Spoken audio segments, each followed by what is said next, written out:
भारत में हिंदू मुस्लिम जो टेंशन है उसके अलावा एक और बहुत बड़ी प्रॉब्लम है जो कि है टेररिज्म, जिसकी वजह से आए दिन मासूम लोग जो हैं वो मारे जाते हैं। अब ऐसी एक news I Jammu and Kashmir के पहलगाम से, जहां पर कुछ टूरिस्ट जो थे वो अपने परिवार के साथ एंजॉय करने गए थे, लेकिन जो उनका एंजॉय करना था यही उन पे भारी पड़ गया। जब अचानक कुछ हथियारबंद लोग उनके पास आते हैं, उनसे ये पूछते हैं कि तुम हिंदू हो या फिर मुस्लिम, और अगर कोई ये कह देता कि वो हिंदू नहीं मुस्लिम है तो उससे ये बोला जाता कि कलमा पढ़ो, या फिर जो उनके डॉक्यूमेंट्स हैं उनको देख के उन्हें बख्शा जाता, और जो लोग मुस्लिम नहीं थे उनकी गोली मार के हत्या कर दी गई।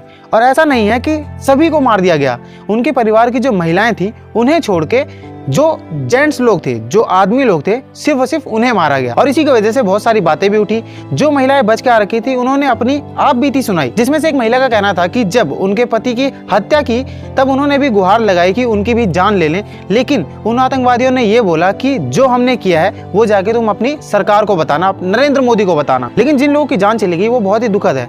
उन आतंकियों ने सिर्फ और सिर्फ आदमियों को टारगेट करके उन्हें मारा और औरतों को लाचार समझ के छोड़ दिया, ये बताने के लिए कि वो अपनी सरकार को उनकी अचीवमेंट्स के बारे में बताए जो उन्होंने कमजोर मासूम लोगों को जान से मार के कमाया है। तो आप सोचिए कि ये जो आतंकवादी होते हैं ये किस हद तक जा सकते हैं, सिर्फ और सिर्फ ये दिखाने के लिए कि ये भी कुछ कर सकते हैं। और देखा भी जाए तो ये कुछ नया नहीं है हमारे लिए कि कुछ आतंकियों ने कुछ टूरिस्ट पे अटैक कर दिया। ये चीजें बहुत टाइम से चली आ रही हैं और बहुत टाइम से चलती रही हैं और चलती रहेंगी, क्योंकि जो हमारी गवर्नमेंट है वो सिर्फ और सिर्फ एक एक्शन को ध्यान में रख के इन पे कंट्रोल पाने की कोशिश करती है।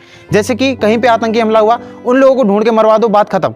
और इसी चीज से हम भी खुश हैं, हमें भी फर्क नहीं पड़ता है कि ये जो आतंकी हमले हैं ये होने बंद हो जाएं, बल्कि हमें इस चीज में मजे आते हैं कि हमें ये पता चल रहा है कि वो जो आतंकवादी थे वो मुस्लिम थे, वो हिंदू थे। हम हिंदू और मुस्लिम की जो लड़ाई है इसमें फंस के रह गए हैं। इसी के चक्कर में कुछ चंद हिंदू, कुछ चंद मुस्लिम जो होते हैं, जो कि गलत विचारधारा के होते हैं, वो सभी के सभी एक दूसरे पे हावी हो जाते हैं और हम लोग इसी में फंस के रह जाते हैं। ना ये मुद्दा आगे बढ़ता है, ना ही हम लोग इसका कोई समाधान निकाल पाते हैं। जो लोग इस चीज में विश्वास रखते हैं उन लोगों को मैं इतना तो बता दूं कि भाई एक कम्युनिटी में हर एक इंसान गलत नहीं होता है। अगर आप हिंदू और मुस्लिम की बात करें और कंपैरिजन करें कि भाई मुस्लिम जो है वो आतंकवादी होते हैं, तो ये सही नहीं है, क्योंकि हर कोई जो है वो एक जैसा नहीं होता है। जैसे कि हिंदुओं में भी हर कोई एक जैसा नहीं है, वैसे मुस्लिमों में भी नहीं होता है। तो बस अंत में मैं यही कहूँगा कि वो जो 26 विक्टिम्स थे जिनकी कोई भी गलती नहीं थी, जिन्हें बेवजह ही मार दिया गया, उन सभी को पूरी तरीके से इंसाफ मिले और उनके परिवार को भगवान शक्ति दे इस दुख की घड़ी को सहने का। और एक आम आदमी होने के तौर पे मैं तो यही डिमांड करूंगा भाई भारत सरकार से कि ऐसे लोगों को बिल्कुल भी बख्शा नहीं जाना चाहिए। जितनी कड़ी सजा हो सके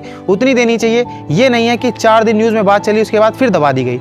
इसको जितना जितना उठाया जा सके उतना ही कम होगा और उन लोगों को बिल्कुल बहुत ही बुरी सजा मिलनी चाहिए, जिसकी वजह से ये जो गलतियां हैं, ये जो क्राइम्स हैं, ये दोबारा से ना हो। तो बस ऐसी जानकारी के लिए मेरे अकाउंट से जुड़ जाएं। धन्यवाद।